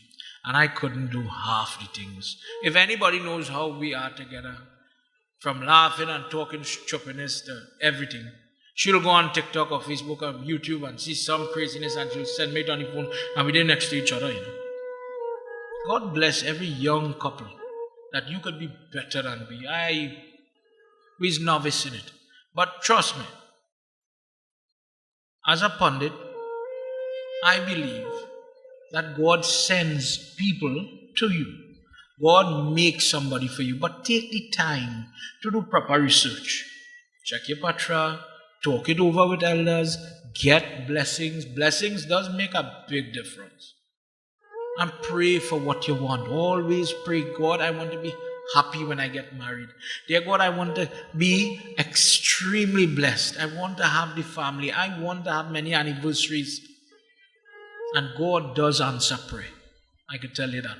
This is why, for me, when they talk about, I always remember I was getting married and my mother was a widow. So she says, I can't do this. And she puts me in the care of adopted parents. And Uncle Harish and Auntie Devika did my mother and father part. And why? Because they were married for many years. And when these people that are married, still committed to each other, bless you, and they say, you know what, from what we know, from what we fight to have, we could bless you with heartfelt devotion, with heartfelt sentiment. God bless you, you're going to have more than what we have. I believe that blessing does flow and manifest in your life. But if you is a widower, unfortunately, and you don't know about the happiness, in this case we're talking about marriage, you're not married. Let's start there. You're not married. You don't know what it takes to live with somebody who's a pest, who's a beast, who is disgusting. You don't know what it is. How are you going to bless me with what you don't know about? So, when you see people who have that type of experience, and they rest their hands on you and they wish you well and they give you consolation, don't worry, girl. You will come out of this. You will overcome this. You will triumph this. You will see happy days still to come. Believe me, those words have value. Radha, Radha, Radha, Radha, O Mana Mohan Madhura Nandalala, Bajurade Govinda Gopala. I remember Charlene, I was sitting by Charlene's feet. Charlene is this sister who I grew up with, consider sister, across the road from my grandmother when we were small. And I didn't know the song, but I heard her sing the song and I fall in love with the song. And in order for me to get the time, and she was knocking the drum and she taught me this song. It took some time, but I learned this song roughly in 96 or 97. Oh Mana Mohan, Charlene girl, if you happen to be watching this satsang, God bless you and thank you for always your kindness and love from our brother to our sister. Oh Mana Mohan Madhura Nandalala, Bhajuradhe Govinda Gopala. Shiva Om, Shiva Om, Shiva Om, Shiva Om. Guru Om, Guru Om, Guru Om, Guru Om. Om Manamohan, Om Manamohan Madhura Nandalala. Bhajuradhe Govinda Gopala. Vrindavan Bihari Lala ki jai. And as we reach to chapter 235, Satyabhama says, by listening to your discourse, I have learned the secret to making a happy life, a peaceful life, a life that is free of all thorns. This is why your home and your children have the good training that they have, and they will achieve greatness by your will and your actions. Your children are in good hands, and I wish to emulate your example. Blessed are the people that listen to this discourse. Blessed are the people who would read it. Blessed are those that would put it into practice. Take my advice and tell somebody about it. Share it with somebody. That let the mother-in-law that has a daughter-in-law that has these type of behavior, these types of patterns, these types of habits, blessed is that lady that she could live to see somebody take care of her son and grandchildren in this way. May they always be blessed. Satyabhama climbs onto the chariot as Lord Krishna is now ready to go. And she says, Drupadi Didi, thank you for your teachings. Thank you. You have brought peacefulness. You have brought calmness. You have given me the knowledge. You have taught me as if I went to school and I learned how to be a wife. A wife. Now peacefulness will be mine because I could do it. I didn't know what to do before. I was flying blind. It's not what you do. It's not what you do. It's how you do it. I could cook roti and curse you. I could cook roti and tell you I love you. I could hug you up and squeeze you. In the end of Mahabharata, Dhritarashtra goes and he hugs a statue thinking it was beam and he broke it in half. And the same hug I could show you love or I could cause you pain. It is not what you do. It is how you do it. It is how you do it. And at the core is what Drupadi is saying. Every day we get up and we do our duty. We do it. But when you want to have peacefulness in your mind, don't do it with hateful thoughts. Don't do it with negative standpoints or lies in your heart. Do it with truthfulness. Do it with devotion. Do it because God is watching you. If you understand that point, do it in that way, and every day is going to be work-free. It is going to be effortless. You're going to be light, and you'll feel the peacefulness come into your life. Let your job, let your duty as a spouse become part of your prayer. Dear God, I'm going to cook this food. I want him to live. I want her to be happy. I'm going to dress it nice in the bowl. I'm going to pack it in such a way this person is so happy. When that man goes and he opens that lunch kit and he sees the effort, oh Lord, she overpacked food. He's sharing with all his friends. You see, my wife make this, my wife could bake, my wife could do. That is how man is. You feel proud. You feel proud. Remember that. Again, I'm saying no two situations is the same. If you need to talk, please reach out. Me and Mommy Baba are here for you. Remember that. Prem Sabula Vindravan Bihari Lala Ki Jai. We've come to the end of our second session. For those of you on TikTok, it was wonderful having you here.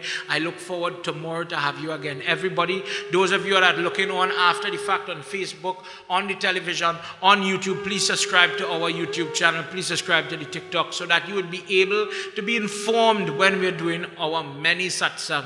These things together with things like our Seva group, with the book drive and the hamper drive, the food drive, the beach cleanup, our many activities is only done to encourage, to harness the seva, the goodness, the charitable side of our community and our younger ones. Please join with us. If you would like to get involved, let me know. We have a blood drive coming up. And we need our Hindu brothers and sisters to be in support of our group so that when you need blood, there is blood. Only for those of you that are fighting in the hospital with loved ones that need a blood or platelets for leukemia patients, then you know the value of blood. Now, there is a shortage in Trinidad, throughout the world. Many temples do it and we are going to do the same.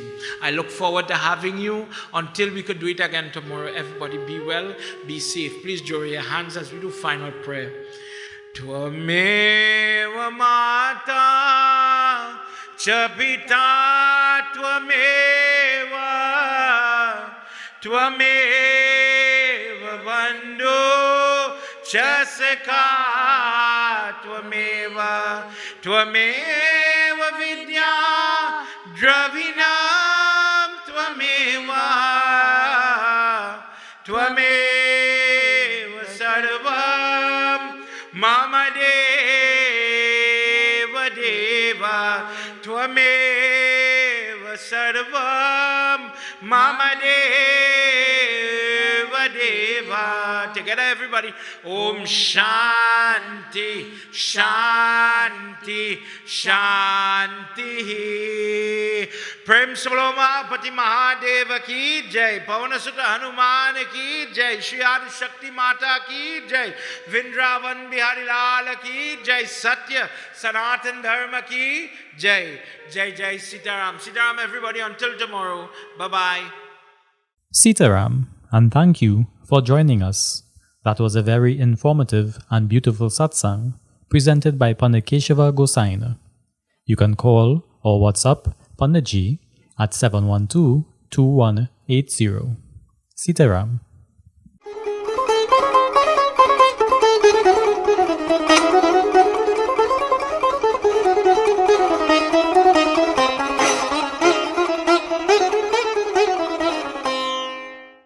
At SKSA Agricultural Garden, we sell a variety of garden and agricultural supplies and tools both for domestic and commercial use.